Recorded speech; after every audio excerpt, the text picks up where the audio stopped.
ಆತ್ಮೀಯರೇ, ಈ ದಿನ ವಿಷಯ ಥಿಯಾಸಫಿ ಅಂಡ್ ಎಕಾಲಜಿ. ಥಿಯಾಸಫಿ ಅಂದರೆ ಏನು, ಎಕಾಲಜಿ ಅಂದರೆ ಏನು, ಈ ದಿನ ಜನಾಂಗಕ್ಕೆ ಥಿಯಾಸಫಿ ಅವಶ್ಯಕತೆ ಇದೆಯಾ? ಅಂದರೆ ಈಗಿನ ಪ್ರಪಂಚ ಸಮಸ್ಯೆಗಳನ್ನ ನೋಡಿದ್ರೆ ಒಬ್ಬೊಬ್ಬರು ಥಿಯಾಸಫಿಸ್ಟ್ ಆಗಬೇಕು ಅಂತ ನಮ್ಮ ಥಿಯಾಸಫಿ ಮಹಾತ್ಮರ ಅಭಿಪ್ರಾಯ, ಎಲ್ಲರ ಅಭಿಪ್ರಾಯ. ನಾವು ಥಿಯಾಸಫಿಸ್ಟ್ ಬಗ್ಗೆ ವಿಷಯನ ಸರಿಯಾಗಿ ತಿಳ್ಕೊಂಡ್ರೆ ಪ್ರಪಂಚದಲ್ಲಿ ಶಾಂತಿ, ಸಮಾಧಾನ, ತೃಪ್ತಿ, ಎಲ್ಲರೂ ಚೆನ್ನಾಗಿ ಬದುಕೋಕ್ಕೆ ಸಾಧ್ಯತೆ ಇದೆ. ಈ ದಿನ ವಿಷಯ ಥಿಯಾಸಫಿ ಅಂದರೆ ಏನು, ಎಕಾಲಜಿ ಅಂದರೆ ಏನು, ವಿಸ್ಡಮ್ ಅಂದರೆ ಏನು, ಇದರ ಬಗ್ಗೆ ಸ್ವಲ್ಪ ಸಂಕ್ಷಿಪ್ತವಾಗಿ ತಿಳಿಸಲು ಬಯಸುತ್ತೇನೆ. Theosophy is the divine wisdom. Theosophy is the divine wisdom. Divine ಅಂದ್ರೆ ಥಿಯಾಸಫಿ ಅನ್ನೋದು ಬ್ರಹ್ಮಜ್ಞಾನ, ಡಿವೈನ್ ಅಂದ್ರೆ ಭಗವಂತನ ಜ್ಞಾನ. ವಿಸ್ಡಮ್ ಅಂತ ಹೇಳ್ತೀವಿ, ಬುದ್ಧಿಮಟ್ಟದ ಜ್ಞಾನ ಅಂತ ಹೇಳ್ತೀವಿ. Teachers look at the heart, teachers look at the heart ಅಂದ್ರೆ ಥಿಯಾಸಫಿ ಏನ್ ಹೇಳುತ್ತೆ, ಬಾಹ್ಯದ ಸೌಂದರ್ಯಕ್ಕಿಂತ ಅಂತರಂಗದ ಸೌಂದರ್ಯ ತುಂಬಾ ಮುಖ್ಯ. ಅಂದ್ರೆ ಸಾಮಾನ್ಯವಾಗಿ ನಾವು ಯಾವ ರೀತಿ ಆಕರ್ಷಣೆ ಆಗ್ತೀವಿ ಅಂದ್ರೆ ಒಬ್ಬರ ಬಟ್ಟೆಗಳು, ಆಭರಣಗಳ ಮೇಲೆ ಆಕರ್ಷಣೆ, ಆದರೆ ನಿಜವಾದ ಆಕರ್ಷಣೆ ಅಂದ್ರೆ ಅಂತರಂಗ, ಆತ್ಮನ ಸೌಂದರ್ಯ ಅಂತ ಹೇಳ್ತಾರೆ. ಅಂದ್ರೆ ಹೃದಯ ಸಿದ್ಧಾಂತ ಅಂತ ಹೇಳ್ಬೋದು. Not the outer appearance, not the outer appearance ಅಂದ್ರೆ ಏನಾಗುತ್ತೆ ಅಂದ್ರೆ ಮನುಷ್ಯ ಔಟರ್ ಅಂದ್ರೆ ಬಾಹ್ಯದ ಸೌಂದರ್ಯಕ್ಕೆ ಅಂದ್ರೆ ಶಾಶ್ವತವಾದ ವಸ್ತುಗಳನ್ನು ಬಿಟ್ಟು ಅಶಾಶ್ವತ ವಸ್ತುಗಳಿಗೆ ಆಕರ್ಷಣೆ ಆಗಿದೆ. To look at the divine life, to look at the divine life ಅಂದ್ರೆ ದೈವಿ ಯೋಜನೆ, ದೈವಿ ಗುಣಗಳನ್ನು ನಾವು ಮಾಡಬೇಕು. Not outer material difference, not the outer material difference. Material ಅಂದ್ರೆ ಒಬ್ಬರ ಐಶ್ವರ್ಯ, ಅಧಿಕಾರ, ಅಂತಸ್ತು ನೋಡೋದಲ್ಲ. Possibly that will find the solution for our many difficulties. Possibly that will be found the final solution for our many difficulty. ಈ ಸಮಾಜದಲ್ಲಿ ಐಶ್ವರ್ಯದಿಂದ ಆಗಲಿ, ಅಧಿಕಾರದಿಂದ ಆಗಲಿ, ಜ್ಞಾನದಿಂದ ಆಗಲಿ ನಮಗೆ ಸಂತೋಷ, ಸಮಾಧಾನ, ನೆಮ್ಮದಿ ಜೀವನ ಸಿಗ್ತಾ ಇಲ್ಲ.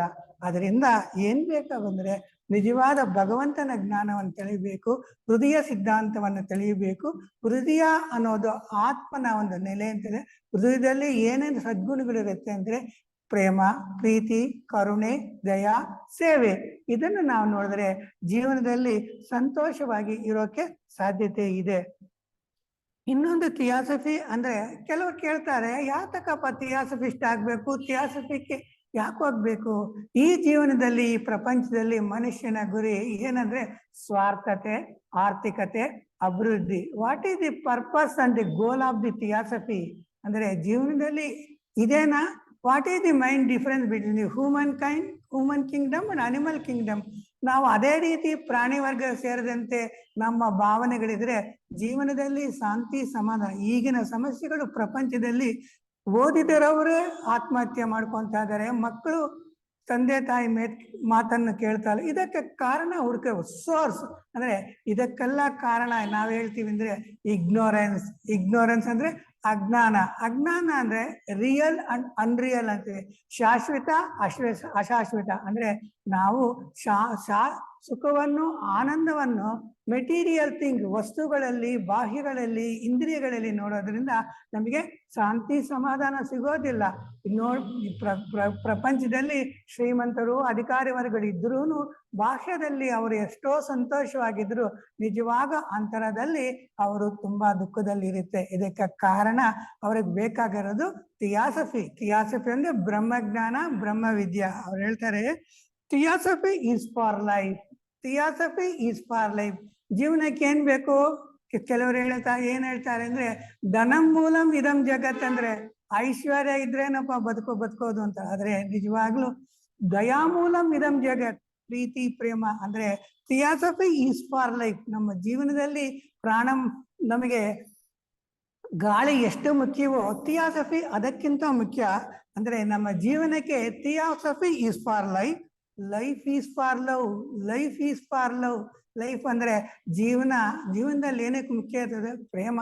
ಪ್ರೇಮ ಅಂದ್ರೆ ಗಂಡ ಹೆಂಡತಿ ಮಕ್ಕಳನ್ನೆಲ್ಲ, ಎಲ್ಲ ನೆರ ಹೊರೆಯವರನ್ನು, ಎಲ್ಲ ಧರ್ಮದವರನ್ನು, ಗಿಡಗಳಲ್ಲಿ, ಮರಗಳಲ್ಲಿ, ಕ್ರಿಮಿಕ ಕೀಟಗಳಲ್ಲಿ,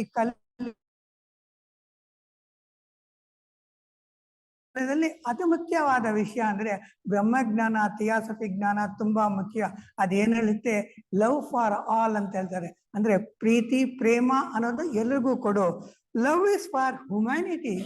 ಅದಕ್ಕಿಂತ ಮುಖ್ಯ ನಾವು ಹ್ಯೂಮನ್ ಬೀಯಿಂಗ್ಸ್ ಅಂತೀವಿ, ಹ್ಯುಮ್ಯಾನಿಟಿ ಅಂತೀವಿ.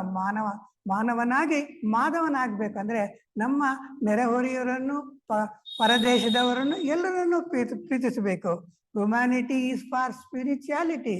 ಹ್ಯುಮ್ಯಾನಿಟಿ ಅಂದ್ರೆ ಮಾನವೀಯತೆ, ಅದ್ರ ಕೊನೆಯಾಗುತ್ತೆ ಅಧ್ಯಾತ್ಮದಲ್ಲಿ. ಹ್ಯುಮ್ಯಾನಿಟಿ ಅಂತ ಹೇಳಿದ್ರೆ ನಾವು ಒಬ್ಬರಿಗೆ ತಿಂಡಿ ಬಟ್ಟೆ ಕೊಡ್ಬೋದು, ಅದಕ್ಕಿಂತ ಜ್ಞಾನಾರ್ಜನೆ ತುಂಬಾ. ಯಾವ ಜ್ಞಾನ ಮುಖ್ಯ? ಆಧ್ಯಾತ್ಮ ಜ್ಞಾನ ಮುಖ್ಯ. ಅದಕ್ಕೆ ಅವ್ರೇನ್ ಹೇಳ್ತಾರೆ? Love is for humanity, humanity for spirituality. ಅಂದ್ರೆ ನೀನು ಎಲ್ಲರಿಗೂ ಅನುಕೂಲ, ವಿದ್ಯಾಭ್ಯಾಸ ಕೊಡು, ಜ್ಞಾನ ಕೊಡು, ಎಲ್ಲವನ್ನು ಕೊಡು, ಆದರೆ ಹ್ಯುಮ್ಯಾನಿಟಿ ಯಾವುದ್ರ ಬಗ್ಗೆ ಗುರಿ ಇರಬೇಕು? ಸ್ಪಿರಿಚುಯಾಲಿಟಿ. ಸ್ಪಿರಿಚುಯಾಲಿಟಿ ಅಂದ್ರೆ ಆಧ್ಯಾತ್ಮಿಕ ಅಂದ್ರೆ ಆತ್ಮನ ತಿಳುವಳಿಕೆ. ಅದರಿಂದ humanity for spirituality, spirituality is for the world. ಅಂದ್ರೆ ಸ್ಪಿರಿಚುಯಾಲಿಟಿ ನಿನ್ಗೊಬ್ಬನಿಗೆ ಅಲ್ಲ, ನಿಮ್ಮ ಮನೆಯವರಿಗೆ ಅಲ್ಲ, ಪ್ರಪಂಚಕ್ಕೆ ಕೊಡು. ಯಾಕೆ ಅಧ್ಯಾತ್ಮ ನಾವು ತೊಳ್ಕೊಳಕ್ ಸಾಧ್ಯತೆ ಅಂದ್ರೆ ಅವಾಗ ಏನಾಗುತ್ತೆ? ಶಾಶ್ವತ ಯಾವುದು, ಅಶಾಶ್ವತ ಯಾವುದು, ರಿಯಲ್ ಅಂಡ್ ಅನ್ರಿಯಲ್. ಅಂದ್ರೆ ಪ್ರಪಂಚದಲ್ಲಿ ನಾವು ಹಣ ಸಂಪಾದನೆಯೇ ಒಂದೇ ಗುರಿ ಇಲ್ಲ, ಆರ್ಥಿಕತೆಯೇ ಒಂದೇ ಗುರಿ ಇಲ್ಲ. ಸಮಾಧಾನ, ಶಾಂತಿ, ಪ್ರಪಂಚದಲ್ಲಿ ಆಧ್ಯಾತ್ಮಿಕೆಯನ್ನು ಹಂಚಬೇಕು. Spirituality is for the world, world is bliss, world is bliss. ನೋಡಿ ಅವ್ರು ಎಷ್ಟು ಚೆನ್ನಾಗಿ ಹೇಳ್ತಾರೆ ಅಂದ್ರೆ, theosophy is for life, life is for love, love is for humanity, humanity for spirituality, spirituality for the world, world is for bliss.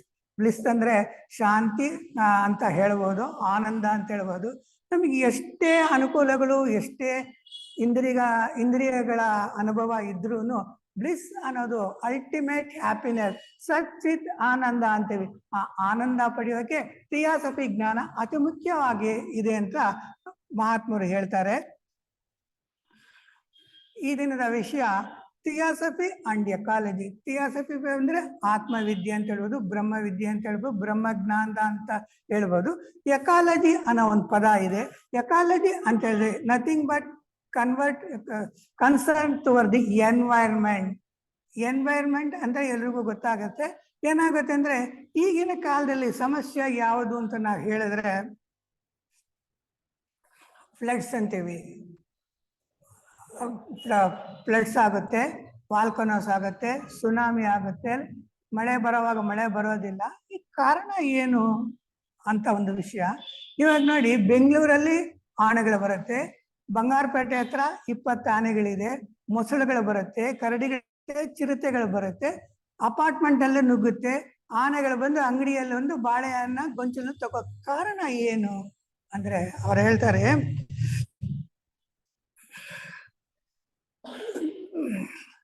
our responsibility in the interconnected world, our responsibility is in the interconnected world.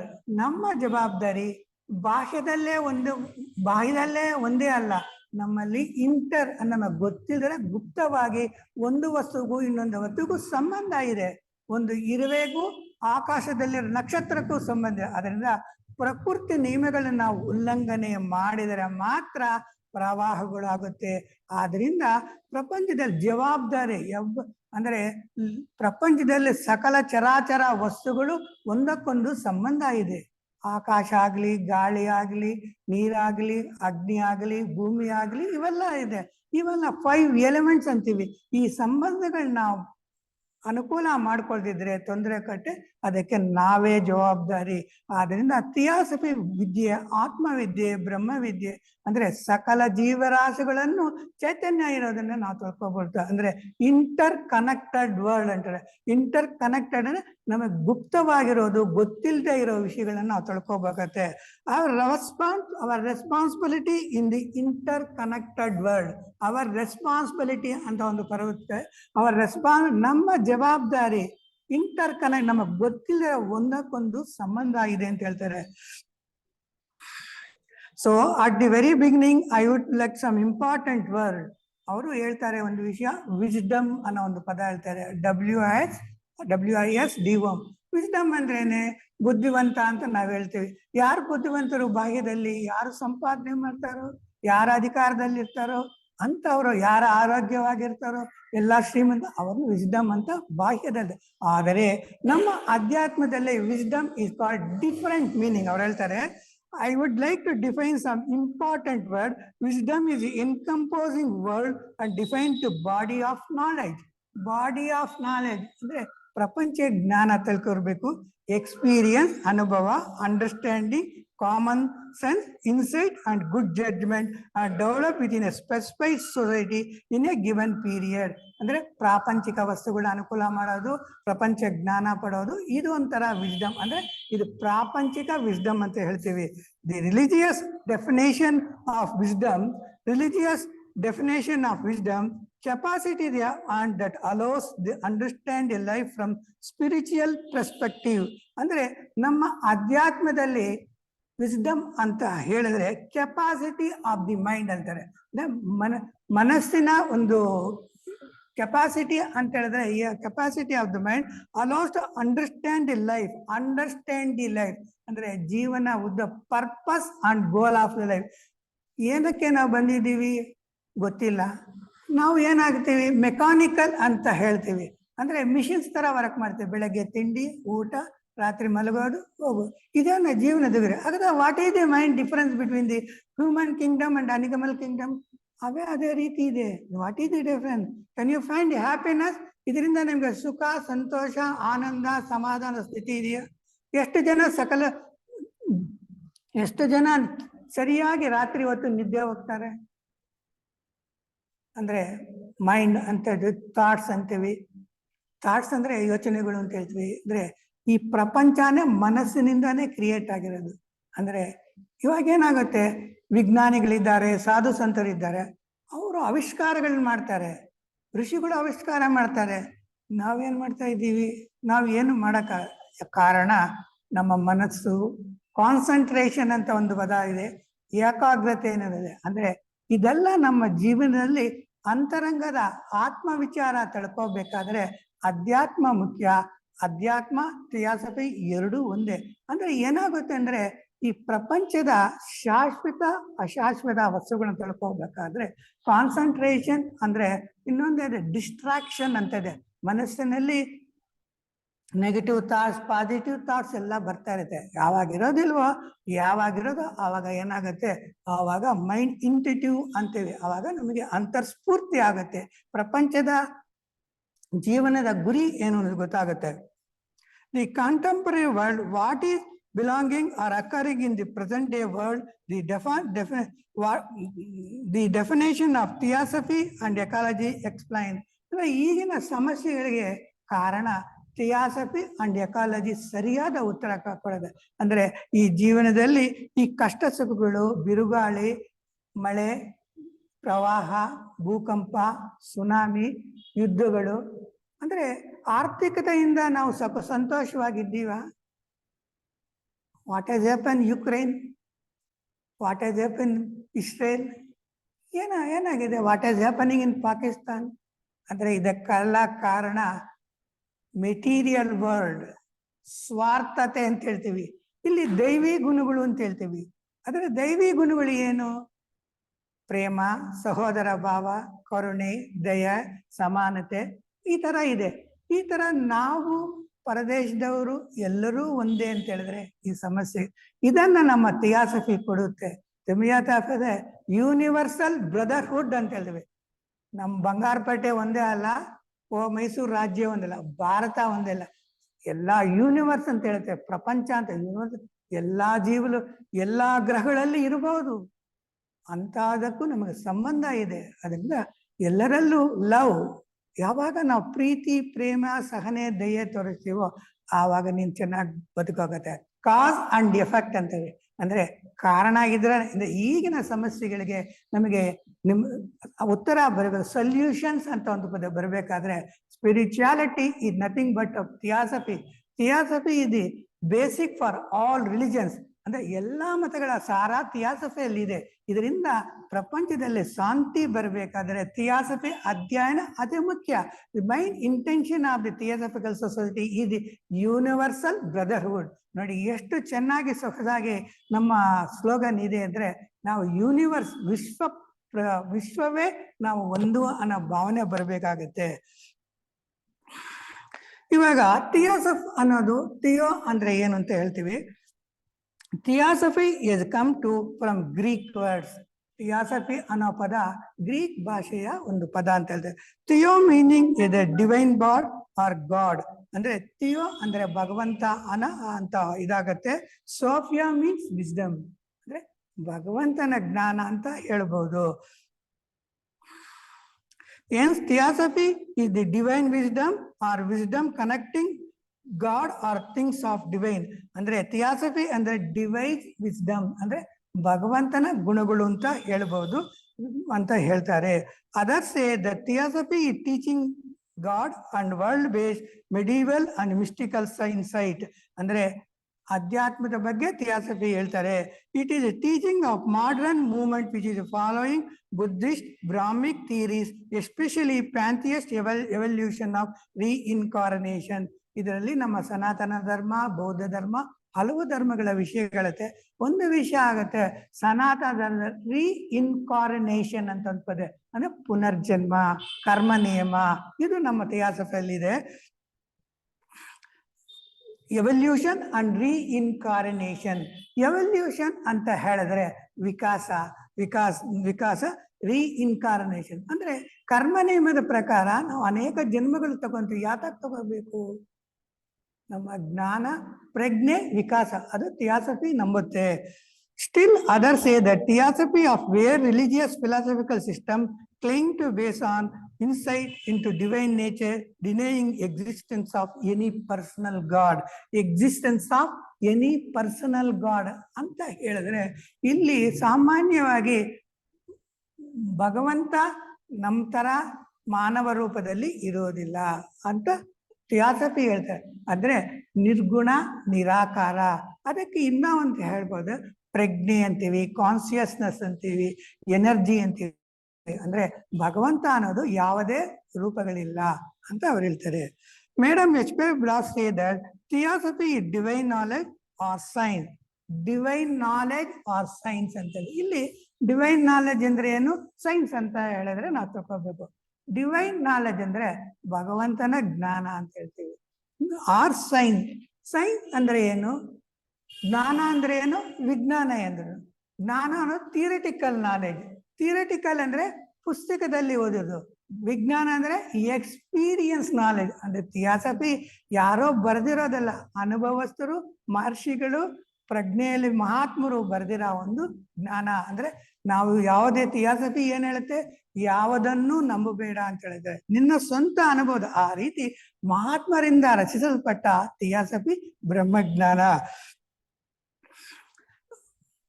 It is divine wisdom or wisdom of God. It is not a wisdom of God. It is translated some divine wisdom possessed by the God. At the origin of the word theosophy comes from the Alexandrian philosopher.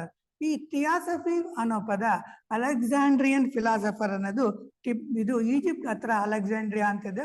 ಆ ಕಾಲದಿಂದ ಈಗಿನ ಕಾಲದಲ್ಲಿ ಆಗಿರೋದಲ್ಲ, ಆಗಿನ ಕಾಲ ನಮ್ಮಲ್ಲಿ philosophers ಅಂದ್ರೆ ತತ್ವಜ್ಞಾನಿಗಳು, ಅಲೆಕ್ಸಾಂಡ್ರಿಯನ್ philosophers ಇಂದ ಬಂದಿದೆ. Called lovers of the truth. ಅವ್ರು ಏನ್ ಹೇಳ್ತಾ ಇದ್ದಂದ್ರೆ ಟ್ರೂತ್ ಅಂದ್ರೆ ಸತ್ಯ, ಪ್ರೇಮ, ಲವರ್ಸ್ ಅಂತ ಹೇಳಿದ್ರೆ ಪ್ರೀತಿ ಮಾಡ್ತಾ ಇದ್ದು, ಸತ್ಯಕ್ಕೆ ಅನ್ವೇಷಣೆ ಆಗುತ್ತದೆ. ಅಂದ್ರೆ love V truth truth is love, A thing of beauty is Joy for ever ಅಂತ ಹೇಳ್ತಾರೆ. ಅಂದ್ರೆ ಸತ್ಯಕ್ಕೆ ಸತ್ಯವೇ ಸೌಂದರ್ಯ ಅಂತ ಹೇಳ್ತೀವಿ. ಆದ್ರಿಂದ ಅಲೆಕ್ಸಾಂಡ್ರಿಯಾ ಆ ಕಾಲದಲ್ಲಿ seekers of lovers of the truth, ಒಬ್ಬೊಬ್ಬರಿಗೊಂದೇ ಆಸೆ ಇರುತ್ತೆ. ಆದ್ರೆ ಆ ಕಾಲದಲ್ಲಿ ಸತ್ಯಾನ್ವೇಷಣೆ, ಆತ್ಮಾನ್ವೇಷಣೆ, ಪರಮಾತ್ಮನ ಅನ್ವೇಷಣೆ. ಈಗಿನ ಕಾಲದಲ್ಲ ಥಿಯಾಸಫಿ, ಲಕ್ಷಾಂತರ ವರ್ಷಗಳಿಂದಾನು ಇದೆ. ಲವರ್ಸ್ ಆಫ್ ದಿ ಟ್ರೂತ್, ಒಬ್ಬೊಬ್ಬರಿಗೆ ಒಂದೊಂದ್ ತರ ಆಸೆ ಇದೆ ನೋಡಿ. ಅವರಿಗೆ ಎಟರ್ನಲ್ ಅಂತ ಶಾಶ್ವತ ವಸ್ತು ಮನೆ ಆಗಿರುತ್ತೆ. ಎನ್ಸ್ also adopted by society, there is no religion higher than the truth. Higher than the, ನಾವು ನಮ್ಮ ಇದರಲ್ಲಿ ಸತ್ಯಕ್ಕಿಂತ ಮಿಗಿಲಾದ ಧರ್ಮವಿಲ್ಲ. ಅಂದ್ರೆ ಧರ್ಮ ಅಂದ್ರೆ ರಿಲಿಜನ್ ಅಂತಾರೆ. ಆ ಕ್ಯಾಸ್ಟು ಈ ಕ್ಯಾಸ್ಟ್ ಅಲ್ಲ ಬೇಡ, ಟ್ರೂತ್ ಸತ್ ಅಂತ ಹೇಳ್ತೀವಿ, ಅದನ್ನ ನಾವು ಕಾಣಬೇಕು. The chief aim of founder of the esoterical theosophical harmonious sakas and disciple, one of the three objects in modern success. The theosophical, namely reconcile all religions, sects, nation under common system of ethic based on eternal varieties. ಅಂದ್ರೆ ನಮ್ಮ 3 objects ಬಗ್ಗೆ ಅವ್ರು ಹೇಳ್ತಾರೆ. Doctor Annie Besant says that many truly theosophist who is direct knowledge of God. Madam Annie Besant ಅವ್ರು ಹೇಳ್ತಾರೆ, ಯಾರು theosophist ಅಂತ ಹೇಳಿದ್ರೆ who is direct knowledge of the God. Direct knowledge of the God, ಭಗವಂತನ ಜ್ಞಾನ ವಿಜ್ಞಾನ ಪ್ರದ ಅವರು ಥಿಯಾಸಫಿಸ್ಟ್. ಭಗವಂತನ ಜ್ಞಾನ ಅಂತ ಹೇಳಿದ್ರೆ ಮಾನವ ಮಾಧವ ಅಂತ ಸದ್ಗುಣಗಳು, ಪ್ರೇಮ, ಪ್ರೀತಿ, ಕರುಣೆ, ದಯೆ, ಸೇವೆ, ಈ ತರ ಇದ್ರೆ ಮಾತ್ರ ಅವ್ರ ಥಿಯಾಸಫಿ. ಅಂದ್ರೆ ಥಿಯಾಸಫಿ ಕಾರ್ಯಕ್ರಮದಲ್ಲಿ ಭಾಗವಹಿಸುವುದು ಒಂದೇ ಅಲ್ಲ, ಅದನ್ನ ಆಚರಣೆ ಮಾಡಬೇಕು. ಅವ್ರನ್ನ ಥಿಯಾಸಫಿಸ್ಟ್ ಅಂತ ನಾವು ಕರಿತೀವಿ. Which is obtained any religion, ಅದನ್ನ ಅವನು ಮಾನವೀಯತೆ ಅನ್ನೋದು ಯಾವ ಮತದಿಂದ ಆದ್ರೂ ಪಡೆದಿರಲಿ, are own unaided efforts. Own unaided efforts ಅಂತ ಹೇಳಿದೆ ಅಂದ್ರೆ ಮನುಷ್ಯನ ನಾವು ಪ್ರಜ್ಞೆ ವಿಕಾಸ ಆಗ್ಬೇಕಾದ್ರೆ ಬೇರೆಯವರ ಸಹಾಯದಿಂದ ಆಗೋದಿಲ್ಲ, ನಮ್ಮ ಪ್ರಯತ್ನದಿಂದ ಮಾತ್ರ ಆಗುತ್ತೆ. ಯಾರೇ ಗುರುಗಳು ಉಪದೇಶ ಕೊಟ್ಟರು ಸಾಕ್ಷಾತ್ಕಾರ ಪಡೆಯೋಕೆ ಸಾಧ್ಯತೆ ಇಲ್ಲ. Theosophy proclaims possibility of such knowledge, infinite results of immense of God. Man is a spiritual being. Man is a spiritual being. Spiritual ಅಂದ್ರೆ ನಾವು ಅಧ್ಯಾತ್ಮ ಅಂತ ಹೇಳ್ತೀವಿ. ಅಂದ್ರೆ ನಾವು ಭಗವಂತನ ಒಂದು ಕಿಡಿ. ಅಂದ್ರೆ ನಾವು ಪ್ರಾಣಿ ವರ್ಗಕ್ಕಿಂತ ಉನ್ನತವಾದ ವರ್ಗದಲ್ಲಿದೆ ಮಾನವ ವರ್ಗ ಅನ್ನೋದಂದ್ರೆ ನಾವು ಭಗವಂತನಕ್ಕೆ ನಾವು ಭಗವಂತನಿಗೂ ನಮ್ಮ ಸಂಬಂಧ ಇದೆ. Is a self or spirit, is a self or, ನಮ್ಮಲ್ಲಿ ಆತ್ಮ ಇದೆ. Being an emanation just the of light, emanation from the sun. ಅಂದ್ರೆ ಸೂರ್ಯನಿಂದ ಒಂದು ಕಿರಣ ಬರ್ತ, ಅದರಿಂದ ನಾವು ಬಂದಿರೋದು. And to know himself, deepest self, to know God, he can sing concept depth of its own being. ಅಂದ್ರೆ ಭಗವಂತನ ವಿಷಯ ನಾವು ತಿಳ್ಕೋಬೇಕಾದ್ರೆ ಅಂತರ್ದೃಷ್ಟಿಯಲ್ಲಿ ನಾವು ಡೀಪ್ ಅಂದ್ರೆ ಒಳಗೆ ಹೋಗ್ಬೇಕು. ಅಂದ್ರೆ ಇವಾಗ ಏನಾಗ್ತಾರೆ, ರಮಣ ಮಹರ್ಷಿ ಹೇಳ್ತಾರೆ, ನಾನು ಯಾರು ನಾನು ಯಾರು ನಾನು ಯಾರು. ಅದರಿಂದ ನಾನು ಯಾರು ಅಂತ ತಿಳ್ಕೋಕ ಬಿಯಾಂಡ್ ದಿ ಬಾಡಿ, ಸ್ಥೂಲ ದೇಹದಿಂದ ಆಚೆ ಹೋಗ್ಬೇಕಾದ್ರೆ. We are not the physical body. ನಮ್ಮಲ್ಲಿ ಪಂಚಕೋಶಗಳಿದೆ, ಅನ್ನಮಯ, ಪ್ರಾಣಮಯ, ಮನೋಮಯ, ವಿಜ್ಞಾನಮಯ, ಆನಂದಮಯ, ಇಷ್ಟು ಕೋಶಗಳು. ಡೀಪರ್ ಹೋದ್ರೆ ಇದೆಲ್ಲ ನೇತಿ ಅಂತೀವಿ. ಇದೆಲ್ಲ ಅಂದ್ರೆ ನಿಜವಾದ ನಾವು ಸ್ಥೂಲ ದೇಹ ಅಲ್ಲ, ನಾವು ಆತ್ಮ, ಪರಮಾತ್ಮ, ಭಗವಂತನ ಅಂಶ, ಸೂರ್ಯನ ಒಂದು ಕಿಡಿ ಅಂತ ಹೇಳ್ತಾರೆ. These all but he can pass beyond them all and realize he separate them. ಈ ರೀತಿ ಅವನು ಚಿಂತನೆ ಮಾಡ್ತಾ ಮಾಡ್ತಾ ಮಾಡ್ತಾ ಇರ್ತಾ ಅವನ ದೇಹಾತ್ಮ ಭಾವನೆಗಳು ಹೋಗುತ್ತೆ. ಆವಾಗ I pure being, pure being. I ಅಂತ ಹೇಳಿದ್ರೆ ಪ್ಯೂರ್ ಅಂದ್ರೆ ನಾನು ಪರಿಶುದ್ಧವಾದ, ಬೀಯಿಂಗ್ ಅಂದ್ರೆ ಪರಮಾತ್ಮನ ಅಂತ ಭಾವನೆ ಬರುತ್ತೆ. Out of his experience repeated for ever one who becomes knower of God or theosophy.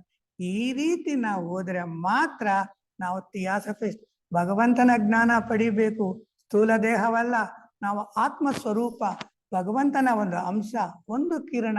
ಅಂದ್ರೆ ಬಾಹ್ಯದಲ್ಲಿ ಫಿಸಿಕಲ್ ಅಂದ್ರೆ ಸ್ಥೂಲ ದೇಹ ಅಂತ ಭಾವನೆ ಇರೋದು ತಪ್ಪಾಗುತ್ತೆ.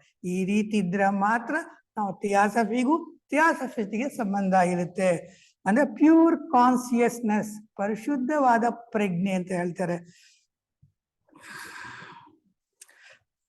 But fundamental of theosophy to dwell experience in normal physical level of God and solitary level of God and solitary or brotherhood of all living being.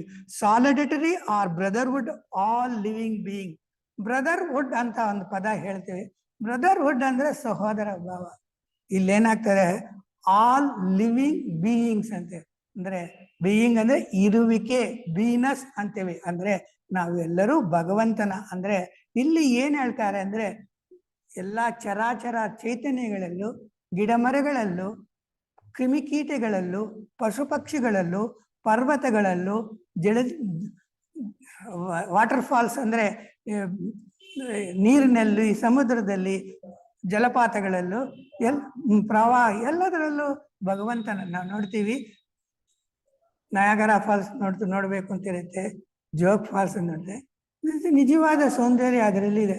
ಅಂದ್ರೆ ನೋಡ್ತಾ ಇದ್ರೆ ಎಷ್ಟು ಆಕರ್ಷ ಇದೆ. ನಾವು ಮಾಡೋದು ಯಾವುದು ಅದಕ್ಕೆ ಸಮಾನ. ಅಂದ್ರೆ ಅದರಲ್ಲಿರೋ ಚೈತನ್ಯ ಸೌಂದರ್ಯ ನಾವು ಕಾಣೋದೇ ಥಿಯಾಸಫಿ. ಅಂದ್ರೆ ಬ್ರದರ್ಹುಡ್ ಅಂತ ಹೇಳಿದ್ರೆ, ಬ್ರದರ್ಹುಡ್ ಅಂದ್ರೆ ಹೋಲಿನೆಸ್, ಅಂದ್ರೆ ಸಹೋದರ ಭಾವ, ಪವಿತ್ರತೆ ನೋಡ್ಬೇಕು. ಅದಕ್ಕೂ ಇಂಟರ್ ಕನೆಕ್ಟೆಡ್ ವರ್ಲ್ಡ್, ಅಂದ್ರೆ ಒಂದೊಂದಕ್ಕೂ ಸಂಬಂಧ ಇದೆ. ಸೂರ್ಯನಿಗೂ ನಮಗೂ ಸಂಬಂಧ ಇಲ್ವಾ? ಆಕಾಶಕ್ಕೂ ನಮಗೆ ಸಂಬಂಧ ಇಲ್ವಾ? ಭೂಮಿಗೆ ಸಂಬಂಧ ಇಲ್ವಾ? ಗಾಳಿಗೆ ಸಂಬಂಧ. ನಿಮಗೆ ಗೊತ್ತಾಗತ್ತೇನು? ಯಾವಾಗ ನಮ್ಮ ಗಾಳಿ ಇಲ್ಲ ಅಂದ್ರೆ 1 ಸೆಕೆಂಡ್ ನಾವು ಬದುಕೋಕೆ ಸಾಧ್ಯತೆ ಇಲ್ಲ. ಅಂದ್ರೆ ಇಂಟರ್ ಕನೆಕ್ಟೆಡ್ ವರ್ಲ್ಡ್ ಅಂತ ಹೇಳಿದ್ರೆ ಒಂದಕ್ಕೊಂದು ಪರಸ್ಪರ ಸಂಬಂಧ ಇರುತ್ತೆ. ಅಂದ್ರೆ brotherhood not connected only for the human being, for entire universe, even including bacterias, insect, birds, wild animals, domestic animal, forest, plants, water falls, mountain. ಆವಾಗ ಯು ಆರ್ ರಿಯಲಿ ಥಿಯಾಸಫಿಕ್. ಅಂದ್ರೆ ಎಲ್ಲರಲ್ಲೂ ಚೈತನ್ಯ ಕಾಣಬೇಕು. ಅದಿಲ್ಲ ಅಂದ್ರೆ ಚೈತನ್ಯ ಅಲ್ಲ ಅಂದ್ರೆ ಯಾವ್ದು ನೋಡಿ, ಒಂದು ಮರ ಚಿಗುರುತ್ತೆ, ಒಂದು ಮರ ಹೂ ಬಿಡುತ್ತೆ, ಒಂದು ಪಕ್ಷಿ ಹಾಡುತ್ತೆ. ಎಷ್ಟು ಸುಂದರವಾಗಿ ಪ್ರಪಂಚ ನಿರ್ಮಾಣ ಮಾಡಿದೆ ನೋಡಿ.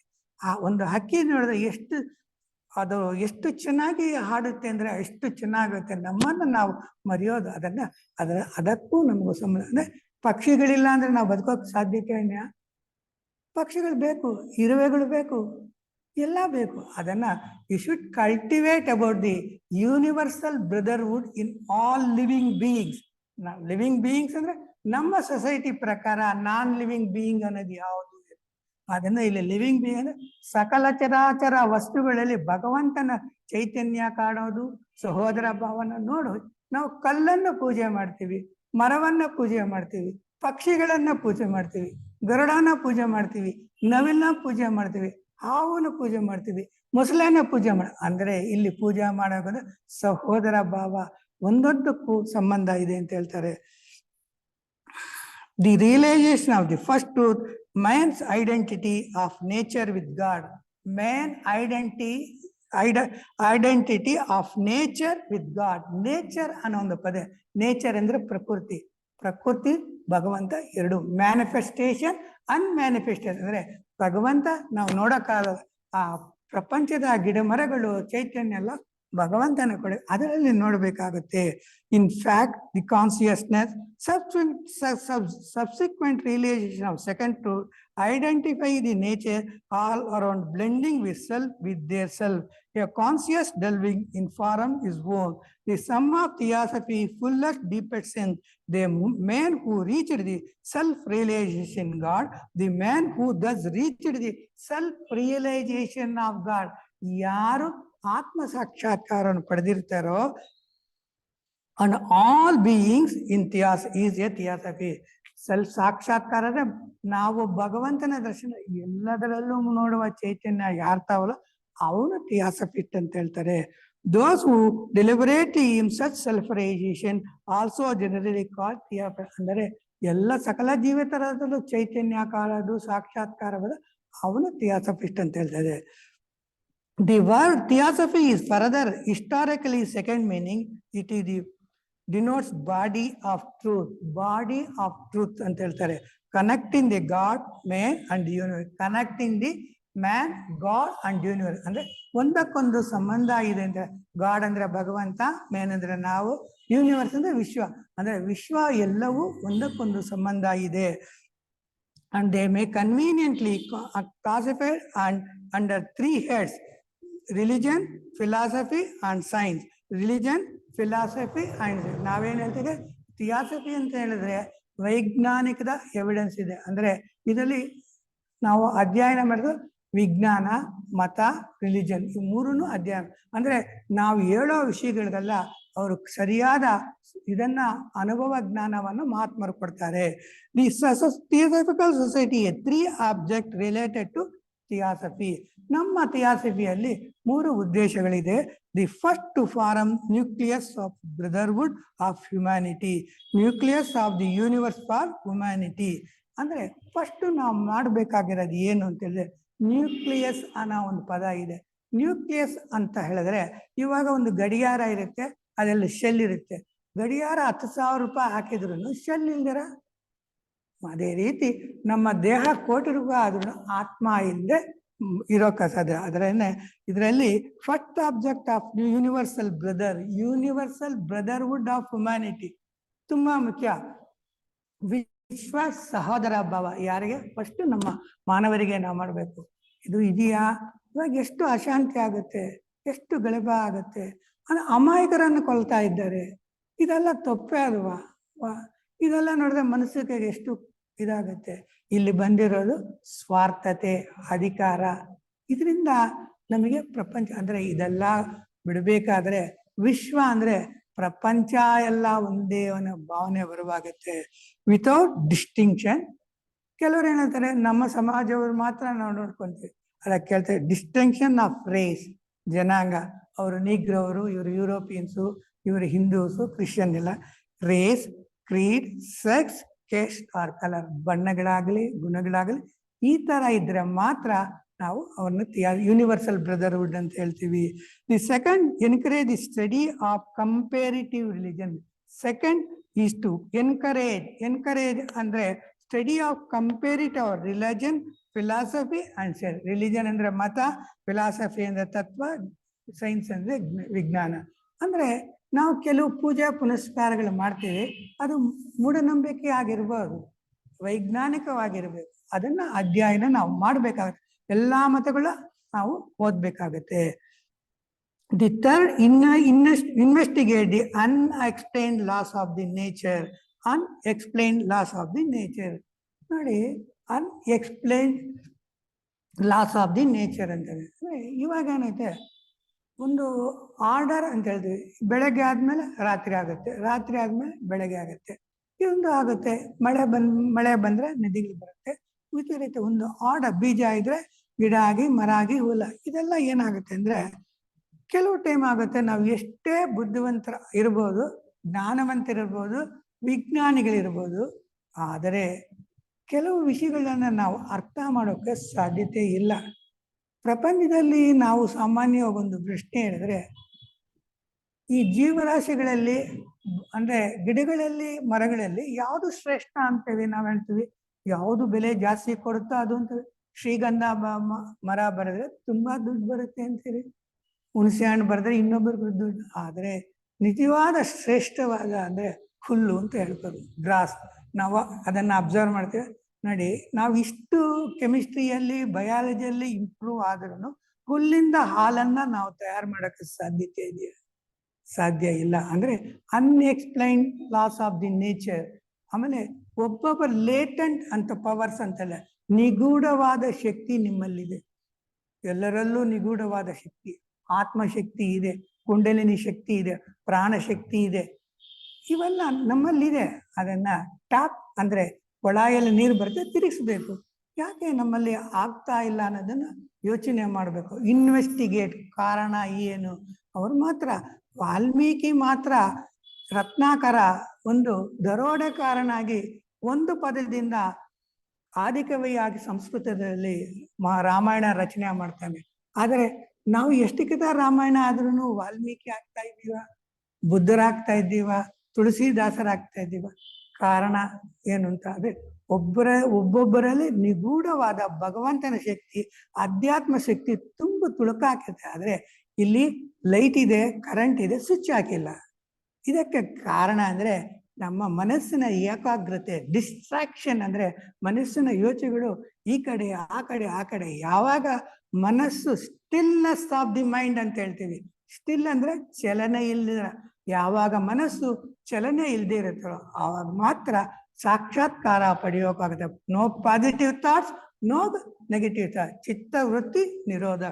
ಅಂದ್ರೆ ಪತಂಜಲಿ ಅವರು ಯೋಗ ಸೂತ್ರದಲ್ಲಿ ಹೇಳ್ತಾರೆ, ಈ ರೀತಿ ನಾವು ಮಾಡಿದ್ರೆ ಮನಸ್ಸು ಅಂದ್ರೆ ಯೂನಿವರ್ಸಲ್ ಬ್ರದರ್ಹುಡ್ ಬೇಕು, ಲವ್ ಬೇಕು, ಹ್ಯುಮ್ಯಾನಿಟಿ ಬೇಕು, penis, being. These are the ಸಾಕ್ಷಾತ್ಕಾರ. ಅಂದ್ರೆ ನಾವು ಒಬ್ಬರೇ ಭಗವಂತನ ದರ್ಶನ ಪಡೋದು, ಎಲ್ಲರಲ್ಲೂ ಇರೋ ಚೈತನ್ಯವನ್ನ ಕಾಣುವುದೇ ಥಿಯಾಸಫಿ ಉದ್ದೇಶ.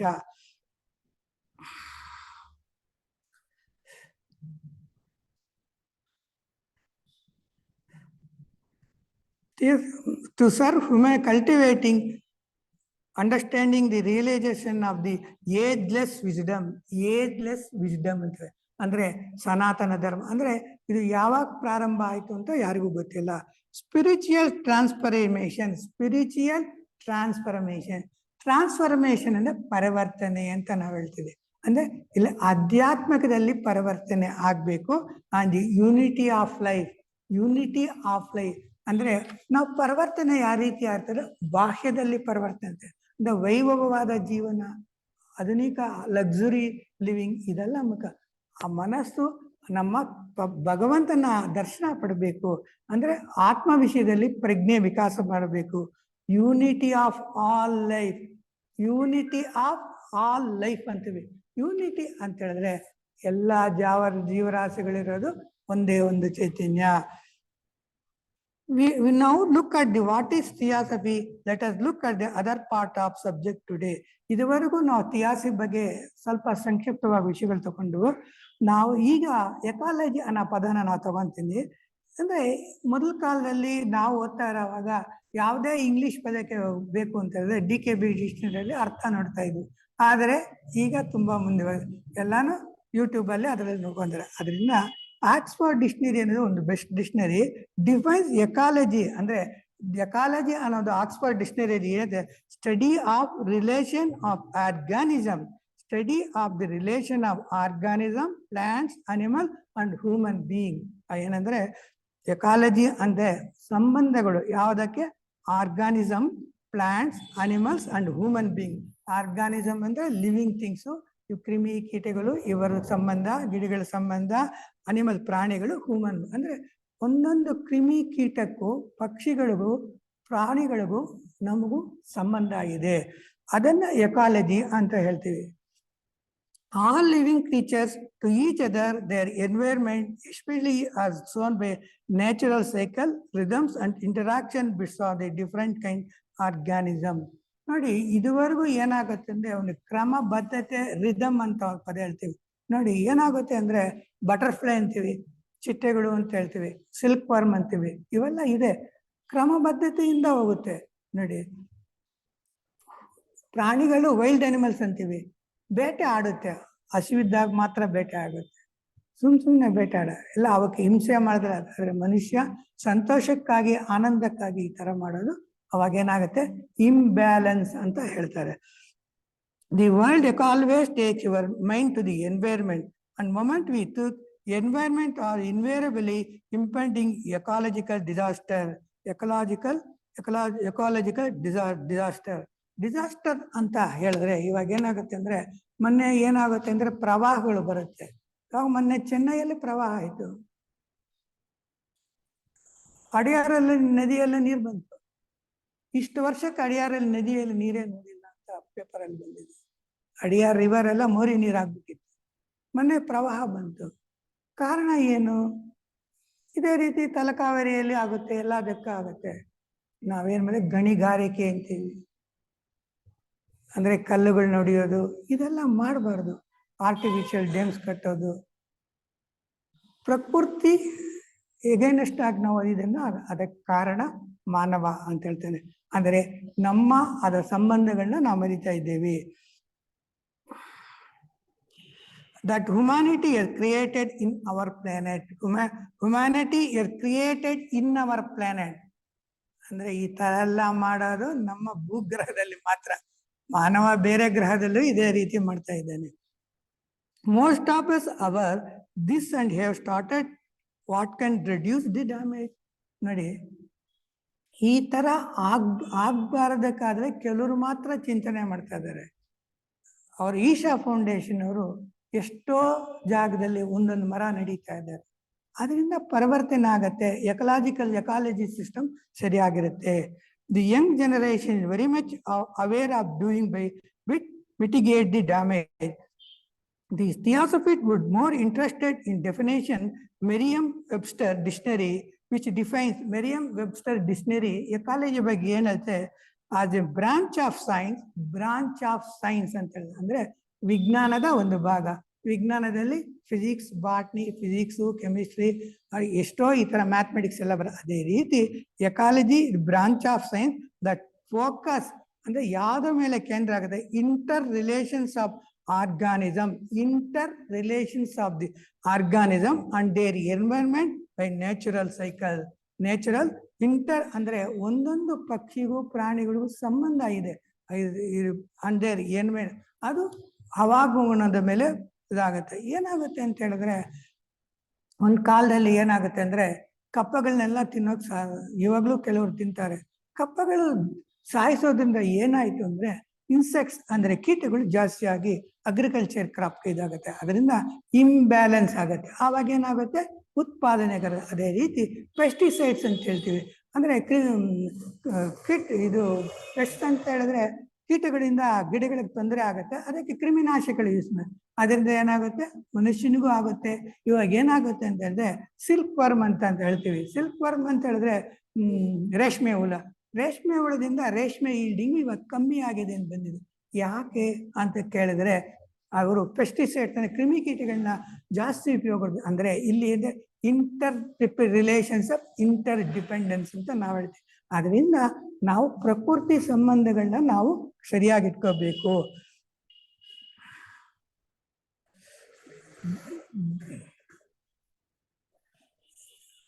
Environment shown by natural rhythms and interaction with different kinds of organisms. These two definitions also believe that there is only physical ecology.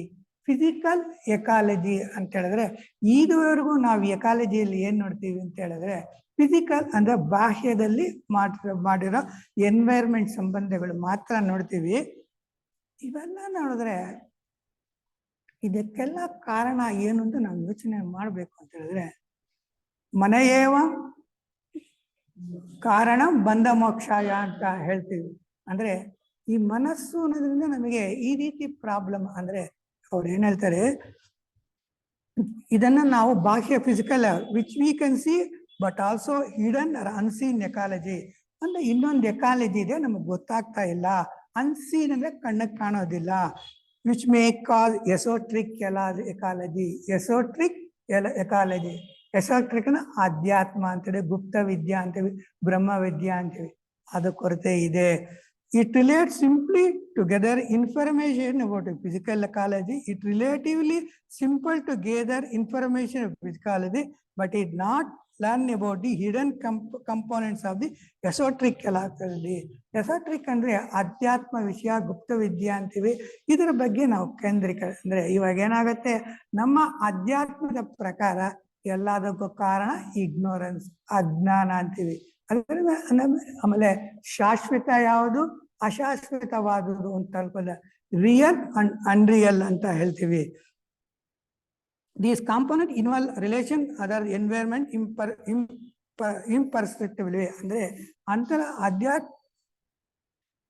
ಅಂದ್ರೆ ಎಕಾಲಜಿ ಅಂದ್ರೆ ಎನ್ವೈರ್ಮೆಂಟ್ ಒಂದೇ ಅಲ್ಲ, ನಮ್ಮ ನಿಜವಾದ ಆತ್ಮದ ವಿಷಯ ಸಂಬಂಧಗಳು ತುಂಬಾ ಅಂದ್ರೆ ಇವಾಗ ಏನಾಗುತ್ತೆ, ಪೊಲ್ಯೂಷನ್ ಅನ್ನೋ ಪದ ಅಂದ್ರೆ ವಾಟ್ ಈಸ್ ಅ ಪೊಲ್ಯೂಷನ್, ಅಂದ್ರೆ ನಾವು ಉಪಯೋಗ ಮಾಡೋ ಗಾಳಿ, ಬೆಳಕು, ನೀರಲ್ಲಿ ನಮಗೆ ಅಂದ್ರೆ ವಿಷಯುಕ್ತವಾದ ಪ್ರಾಣಿಗೆ ಹಾನಿಕಾರ ಪದಾರ್ಥಗಳನ್ನ ಪೊಲ್ಯೂಷನ್ ಅಂತೇಳಿ. ಅದಕ್ಕಿಂತ ತುಂಬಾ ನಾವು ತಿಳ್ಕೊಬೇಕಾದ್ರು ಪೊಲ್ಯೂಷನ್ ಆಫ್ ದಿ ಮೈಂಡ್. ಅಂದ್ರೆ ಮನಸ್ಸು ನಮಗೆ ಇವಾಗ ಸರಿಯಾಗಿಲ್ಲ ಅಂದ್ರೆ ಅಂದ್ರೆ ನಿಜವಾದ ರಿಯಾಲಿಟಿ ನಾವು ತಿಳ್ಕೊ. ಅದರಿಂದ ಇದಕ್ಕೆ ಕಾರಣ not only environment, organism, plants, animals, human being, more important is the pollution of the mind. ಅದರಿಂದ ಇದನ್ನು ನಾವು ಹೇಳ್ತೀವಿ, ನಾವು ತಿಳ್ಕೊಬೇಕಾಗದೆ.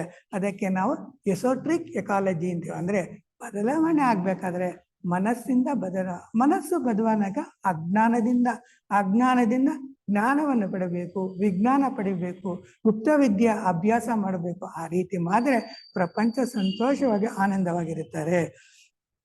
Theosophy teachers that happens on the recorded in astral light. ನೋಡಿ, ಆಸ್ಟ್ರಲ್ ಲೈಟ್ ಅಂತ ಹೇಳ್ತೇವೆ. ಇಲ್ಲಿ ಏನೇನು ಕೆಲಸಗಳಾಗುತ್ತೋ ಅದರಲ್ಲಿ ಪ್ರಪಂಚದಲ್ಲಿ ಅದೆಲ್ಲ ರೆಕಾರ್ಡ್ ಆಗ್ತದೆ. Astral light, the thoughts. ನೋಡಿ, ತುಂಬ ಮುಖ್ಯ ಆಗುತ್ತೆ ಅಂತ ಹೇಳಿದ್ರೆ ಥಾಟ್ಸ್. ನಾವೊಬ್ಬರ ಮೇಲೆ ದ್ವೇಷ ಮಾಡೋದು, ಅಸೂಯೆ ಮಾಡೋದು, ಒಂದು ಸಂಕಲ್ಪ ಮಾಡೋದು ಎಲ್ಲ ಅಲ್ಲಿ ರೆಕಾರ್ಡ್ ಆಗುತ್ತೆ. ಅಂದರೆ ಒಬ್ಬ ಮನುಷ್ಯ ಒಂದು ಒಳ್ಳೆ ಕೆಲಸ ಆಗಲಿ ಕೆಟ್ಟ ಕೆಲಸ ಮಾಡಿದ್ರೆ ನಾವು ಅವ್ರ ಮೇಲೆ ಹೇಳಿರೋ ಭಾವನೆ, ಅವನು ಒಂದು ಕೊಲೆ ಮಾಡಬೇಕಾದ್ರೆ ಎಷ್ಟೋ ಜನರ ಸಹಾಯದಿಂದ ಮಾತ್ರ ಅವ್ನು ಮಾಡೋಕ್ಕೆ ಸಾಧ್ಯತೆ. ಅದರಿಂದ ಕೆಲ ಕಾರಣ thoughts, feelings, actions of human being inscribed in the medium frequently pollute. ಯಾರ್ಯಾರ ಮೇಲೆ ಏನೇನೋ ದ್ವೇಷಗಳು, ಅಸೂಯೆಗಳು ಎಲ್ಲ ಆ ರೆಕಾರ್ಡ್ ಆಗುತ್ತೆ. ಅದರಿಂದ ಸಂಕಲ್ಪಗಳು, ಭಾವನೆಗಳು ಸರಿಯಾಗಿರುತ್ತೆ. ಅದಕ್ಕೆ ಏನು ಹೇಳ್ತಾನೆ, ಒಂದು ವಿಷಯದಲ್ಲಿ ಏನಾಗ್ತದೆ ಅಂದರೆ, ರಾಮಾಯಣದಲ್ಲಿ ಒಂದು ಇನ್ಸಿಡೆಂಟ್ ಆಗ್ತದೆ. ಸುಗ್ರೀವನ ಶ್ರೀರಾಮ ಹತ್ಯೆ ಮಾಡ್ತಾನೆ. ಆವಾಗ ಅವನ ಹೆಂಡತಿ ಒಂದು ಪ್ರಶ್ನೆ ಕೇಳ್ತಾಳೆ ರಾಮನಿಗೆ. ಏನಾಗುತ್ತೆ ಅಂದರೆ, ನನ್ನ ಗಂಡ ಯಾವ ರೀತಿಯೂ ತಪ್ಪು ಮಾಡಿಲ್ಲ, ಆದರೆ ನೀನು ಕೊಂದಿದ್ದು ತುಂಬಾ ತಪ್ಪಾಯ್ತು. ಅದಕ್ಕೆ ಅವನು ಹೇಳ್ತಾನೆ, ಮನಸ್ಸಿನಲ್ಲಿ ಮಾಡಿರೋ ಪಾಪ ನಿಜವಾದ ಪಾಪಕ್ಕಿಂತ ಜಾಸ್ತಿ. ಅಂದ್ರೆ ಇವಾಗ ನೋಡಿ, pollute of mind is very most. ಅಂದ್ರೆ ಎಕಾಲಜಿ ಅಂತ ಹೇಳಿದ್ರೆ ಈ ಎನ್ವೈರ್ಮೆಂಟ್ ಅನ್ನೋದ್ರಲ್ಲಿ ಮನಸ್ಸಿನ ಪರಿಶುದ್ಧತೆ, ಪ್ಯೂರಿಟಿ ಬೇಕು ಅಂತ ಹೇಳ್ತಾರೆ. ಅದೇ ನಾವು ಮಾಡೋ ಎಲ್ಲಾ ಕೆಲಸಗಳು ಅದು ರೆಕಾರ್ಡ್ ಆಗುತ್ತೆ. The astral light then reflect what received back to the earth uninhibited. Astral light which then reflect it is received back to the earth uninhibited. ನಾವೇನು action and reaction are equal and quite opposite. ಅಂದರೆ ಒಂದು ಚೆಂಡನ್ನು ಗೋಡೆಗೆ ಹಾಕಿದ್ರೆ ಅದೇ ರೀತಿ ಬರುತ್ತೆ. ಅದೇ ರೀತಿ ಏನಾಗುತ್ತೋ ನಾವು ಮಾಡೋ ಒಳ್ಳೆ ಕೆಲಸಗಳು, ಕೆಟ್ಟ ಕೆಲಸಗಳು ಏನಾಗುತ್ತೆ ಅದು ತಿರುಗಿ ನಮಗೆ ಬಂದೇ ಬರುತ್ತೆ. ಅಂದರೆ ನೀವು ಮನಸ್ಸಲ್ಲಿ ಮಾಡಿರೋದು ಪಾಪ ಕೂಡ ಪಾಪನೇ.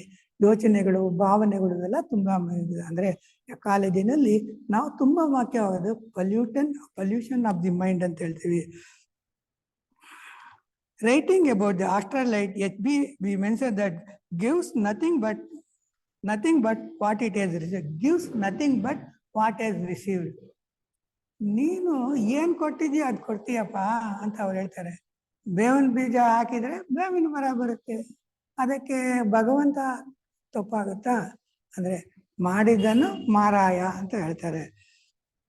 That is great terrestrial crucible which moral and physical while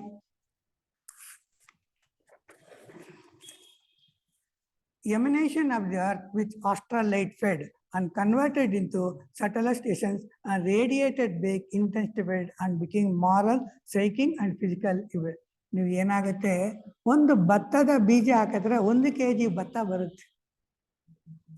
ಒಂದು ಹೂವಿನ ಗಿಡ ಹಾಕಿದ್ರೆ ಸಾಕಷ್ಟು. ಅದೇ ರೀತಿ ನೀನು ಎಷ್ಟು ಹಾಕಿದ್ರೆ ಅಷ್ಟು 10ರಷ್ಟು ಬರುತ್ತೆ. ಆದ್ರಿಂದ pollution of mind is more important. The first law states that everything connected, everything else. First law states that everything connected, everything else. ಅಂದ್ರೆ ಮೊದಲನೇ ಆಬ್ಜೆಕ್ಟ್ ಏನಂದ್ರೆ ಎವರಿಥಿಂಗ್ ಕನೆಕ್ಟೆಡ್. ಪ್ರಪಂಚದಲ್ಲಿ ಎಲ್ಲಾ ವಿಷಯಗಳು ಎವರಿಥಿಂಗ್, ಎಲ್ಲಾ ಪದಾರ್ಥಗಳು ಸಂಬಂಧ ಇದೆ. ನೋಡಿ, ಒಂದು ಬೀಜ ಇಡಬೇಕಾದ್ರೆ ಭೂಮಿ ಬೇಕು, ನೀರು ಬೇಕು, ಅದಕ್ಕೆ ಭಗವಂತನ ಸೂರ್ಯನ ಕಿರಣ ಬೇಕು. ಇಷ್ಟಿದ್ದ ಮಾತ್ರ ಅದೇ ರೀತಿ. ಅದರಿಂದ ನೀನು ಮಾಡೋ everything is connected, everything else. ಪ್ರತಿಯೊಂದು ವಸ್ತುಕ್ಕೂ ಸಂಬಂಧ ಇದೆ ಅಂತ ಹೇಳ್ತಾರೆ. The ecosystem are complex are interconnected. Ecosystem ಅಂದ್ರೆ ಎನ್ವೈರ್ಮೆಂಟ್, ಒಂದಕ್ಕೊಂದು ಸಂಬಂಧ ಇದೆ. Stabilising relation to built in ecological science.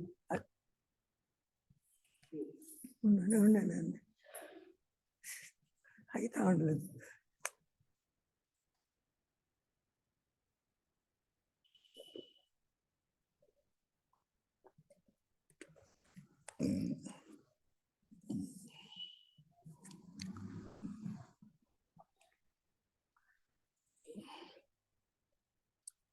Let us look at fresh water ecological cycle.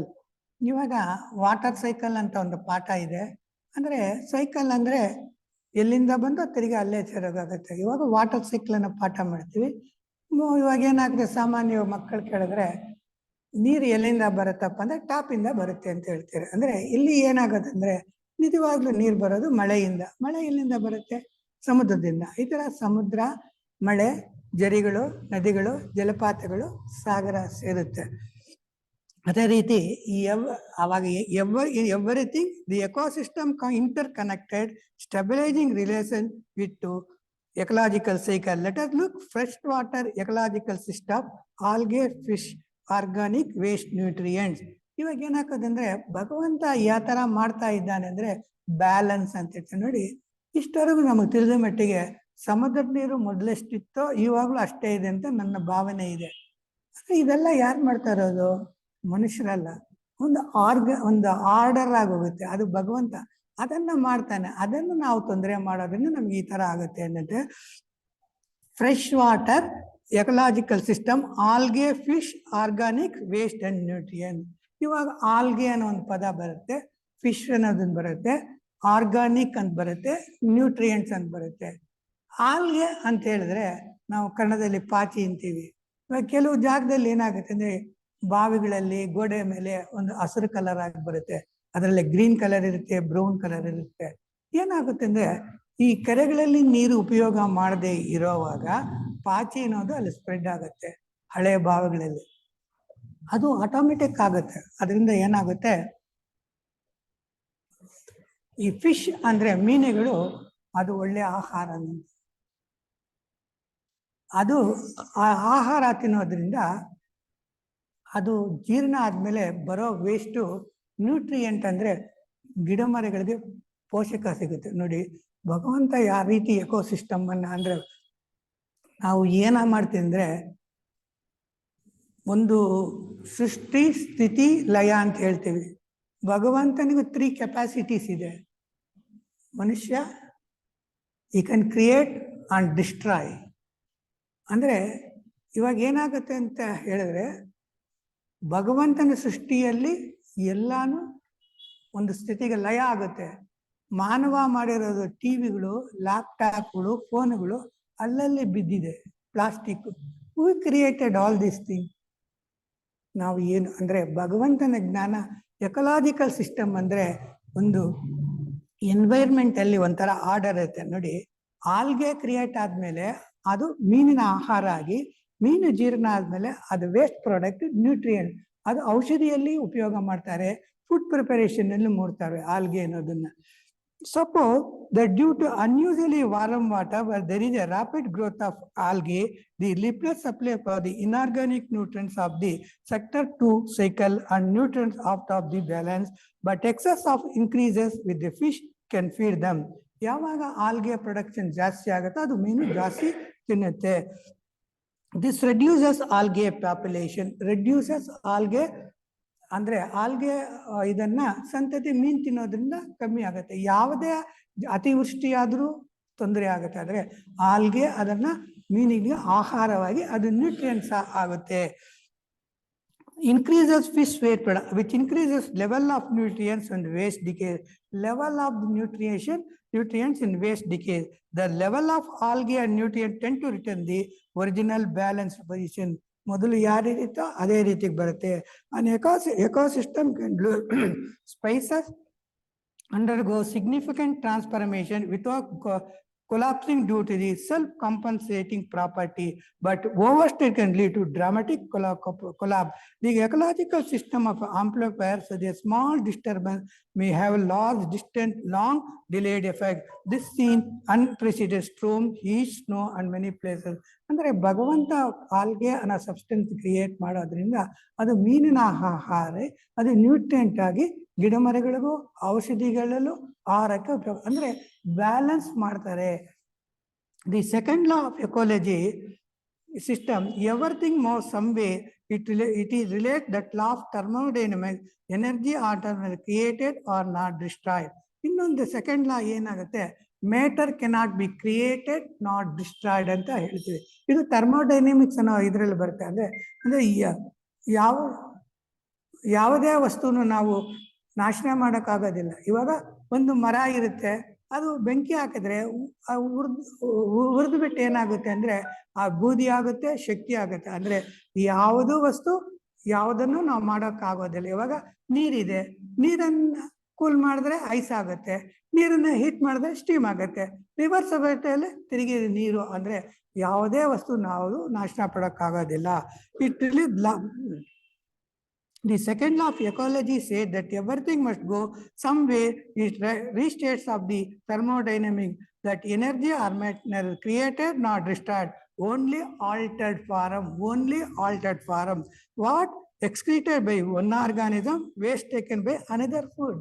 ಒಂದು ಏನಾಗುತ್ತೆ, ಒಂದು ಇದರಲ್ಲಿ ವೇಸ್ಟ್ ಆಗಿ ಬಂದಿರೋದು ಇನ್ನೊಂದಕ್ಕೆ ಆಹಾರ ಆಗುತ್ತೆ. Animals releases carbon dioxide which is essential nutrient for green plant. Animals releases carbon dioxide ಅಂದರೆ ಇಂಗಾಲದ ಆಕ್ಸೈಡ್ ಅಂತ ಹೇಳ್ತೀವಿ. ನಾವು ಉಸಿರಾಡುವಾಗ ಆಕ್ಸಿಜನ್ ತಗೊಂಡು ಕಾರ್ಬನ್ ಡೈಆಕ್ಸೈಡ್ನ ಬಿಡ್ತೀವಿ, which is essential nutrient for green plant. ಅಂದರೆ ಗಿಡಗಳಿಗೆ ಕಾರ್ಬನ್ ಡೈಆಕ್ಸೈಡ್ ಅವಶ್ಯಕತೆ ಇದೆ. ಪ್ಲಾಂಟ್ಸ್ ಎಕ್ರೀಚ್ oxygen which is used by animal. ಅಂದರೆ ಏನಾಗುತ್ತೆ ಅಂದರೆ ಒಂದಕ್ಕೆ ಇಂಟರ್ ಕನೆಕ್ಟೆಡ್ ವರ್ಲ್ಡ್, ಅಂದರೆ ಒಂದಕ್ಕೊಂದು ಸಂಬಂಧ. ಯಾವ ಥರ ಭಗವಂತ ಸೃಷ್ಟಿ ಮಾಡಿದ್ರೆ ನಾವು ಕಾರ್ಬನ್ ಡೈಆಕ್ಸೈಡ್ ಬಿಟ್ಟರೆ ಪ್ಲಾಂಟ್ಸ್ ಆಕ್ಸಿಜನ್. ಇವಾಗ ಏನಾಗುತ್ತೆ ಅಂದರೆ ಅದು ಪ್ರಮಾಣ ಅಂತ ಇರುತ್ತೆ. ಅದರಿಂದ ಇವಾಗ ಏನಾಗುತ್ತೆ, ಉಸಿರಾಟಿನ ಸಂಬಂಧ, ಕಾಯಿಲೆಗಳ ಸಂಬಂಧ ಇವಾಗ ಆಕ್ಸಿಜನ್ಗಿನ ಕಾರ್ಬನ್ ಡೈಆಕ್ಸೈಡ್ ಜಾಸ್ತಿ ಇದೆ. ಈ ಸಮಸ್ಯೆಗೆ ಕಾರಣ ಭಗವಂತನಲ್ಲ, ನಾವು. ಏನೋ destruction of the plants and tree, ಗಿಡ ಮರಗಳನ್ನ ಬಟ್ಟೆಗೊಳ್ಳಿದ್ರಿಂದ ಕಾರಣ. ಅಂದರೆ ecosystem is more important. So that theosophy, ecology, ecosystem. Main reason for all these things are the pollution of the mind.